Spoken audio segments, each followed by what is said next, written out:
Representative Armstrong, thank you so much for taking the time to talk to us. You bet. Thanks for having me. You know, State Republican Chair Amy Barella said this week that New Mexico should be following Trump's lead in terms of spending cuts. But she said that with these party line votes, Democrats are, quote, killing our economy, our education system, our agriculture, and both small and large businesses. Do you agree with what she's saying there? Well, there's some things that we can agree with, some things we can disagree with. I'm all about jobs, creating jobs, keeping our young education students here, keeping families together in New Mexico, and growing the economy. Ultimately, we spend a lot of money, but we're not a poor state. We're actually a very rich state. It's how we're spending our money that I could disagree with. I wanted to ask you about that spending. Republicans in Congress have pledged to cut $2 trillion in spending from the federal budget. President Trump has empowered Elon Musk and Doge to find what they call waste, fraud, and abuse across the federal government, but federal spending is very important to us. Just one example. New Mexico has the highest federal reimbursement rate for Medicaid. It's 83%. Are you concerned about the impact of those cuts on New Mexico and specifically on Medicaid? Well, New Mexico is a huge Medicaid recipient at the state level. For years, we've been trying to raise that Medicaid reimbursement to keep our doctors here in the state of New Mexico because the reimbursement rate for that was a lot lower. I used to really have huge arguments with former Health Secretary Dr. Scrace, where he always wanted to grow Medicaid. I always wanted to try to help people get off of Medicaid and shrink that, but with a 3-to-1 match, New Mexico, all they see is the federal dollars. We knew this day would possibly come, and so I'm not concerned about it because we're going to help those people that need the help the most. We're going to find a way. We've got, like I said, we are not a poor state, and we've done this to ourselves. And we need to take responsibility for it. So, but I'm not worried about it. We've got the money to cover it. And if you talk to other people in the Roundhouse, they'll tell you the same thing. So you're not worried that you're spending too much money now that you might have to claw back later? I think we're spending too much money now, but I also know we have a lot in reserves. And we have a lot of other avenues. We have pockets of money. Every sock drawer is full. Every panty drawer is full. We have the money. All right. You've sent, lawmakers have sent public safety and behavioral health bills to the governor already. Are you happy with those packages? Are there more things you want to do? Well, the statement I heard earlier is that was an appetizer. I'm really waiting for the full meal deal. It's been made clear by New Mexicans what is critical to them, and the juvenile justice part of it is critical. And it can't even get a hearing. I finally asked the speaker to help us get that bill heard, and it will be up tomorrow, I believe. But getting a hearing on it, we're late in the game. It's what the governor wants. It's what Sam Bregman wants. It's what New Mexicans want. And we're late to the party. And the speaker told me earlier today he doesn't like it, right? He says that he thinks the best way to approach the problem that we're having with young people involved in serious crime is through prevention. And you have a different idea. What are you trying to get done? Well, we need to hold people accountable. Humanity does not like to hold people accountable. I don't like to hold my children accountable, but I do.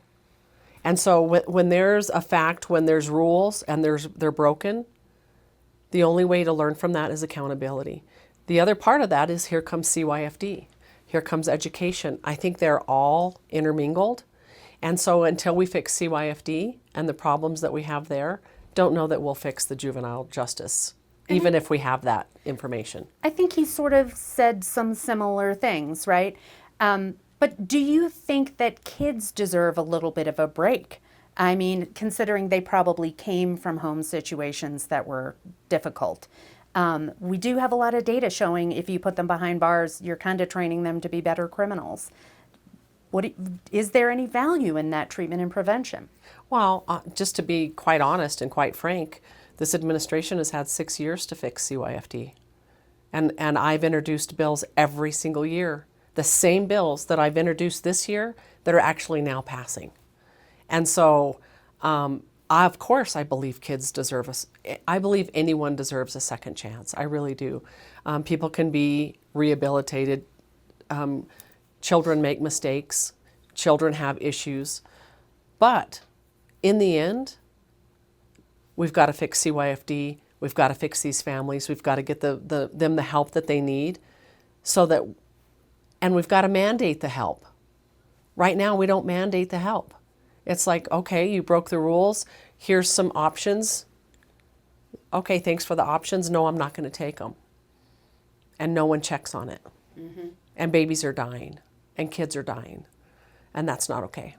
Let me stay on the federal issue for a minute here. President Trump has made some really aggressive moves on tariffs.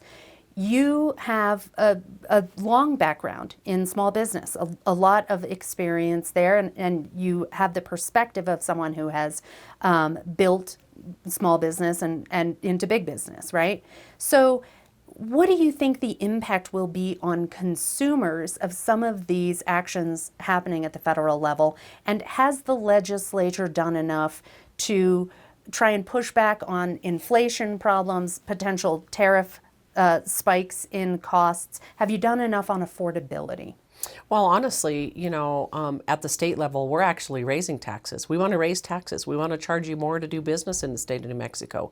We're passing the Paid Family Medical Leave Act. Hasn't passed completely yet. We're imposing a tax on one industry in the state of New Mexico. We are not business friendly.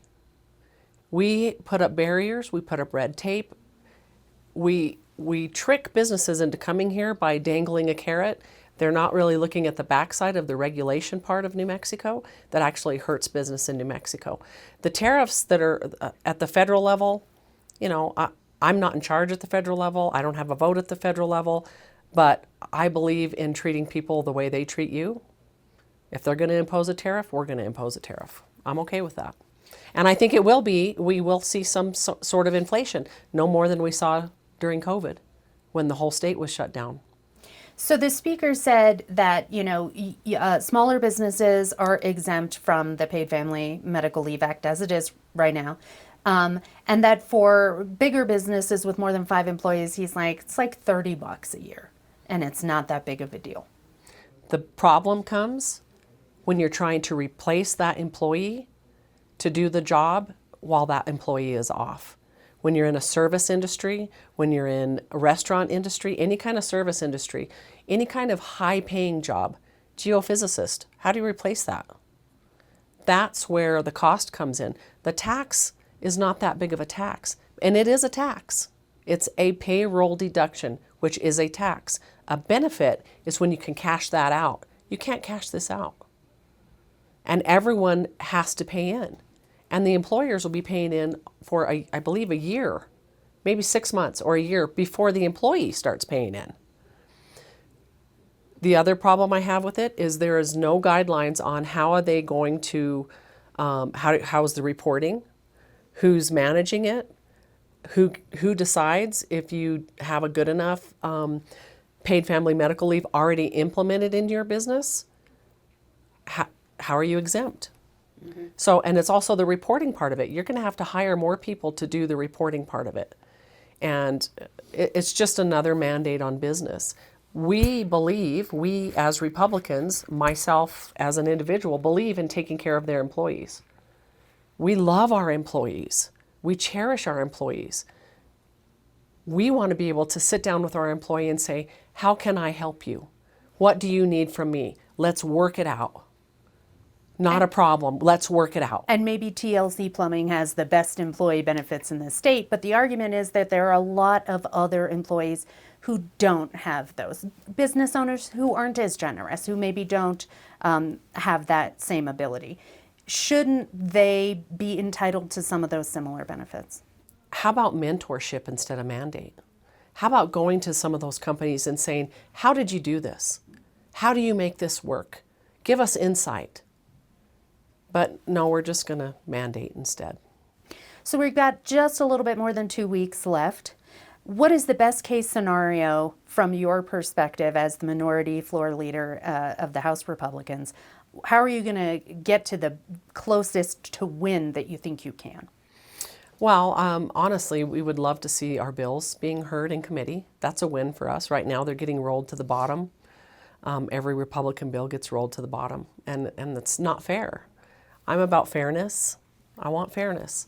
A win for us would be to stop some of the major taxing on the oil and gas industry. We produce some of the cleanest energy in the United States, not just in New Mexico, in the United States. And we are targeting an industry that is that provides for majority of our budget. A win for us would be to see the juvenile justice package come forward. A really big win is to help CYFD get fixed and stop babies from dying in the state of New Mexico. Have a pipeline of who does what, when, why, and where. Have that more spelled out, and of course save more money.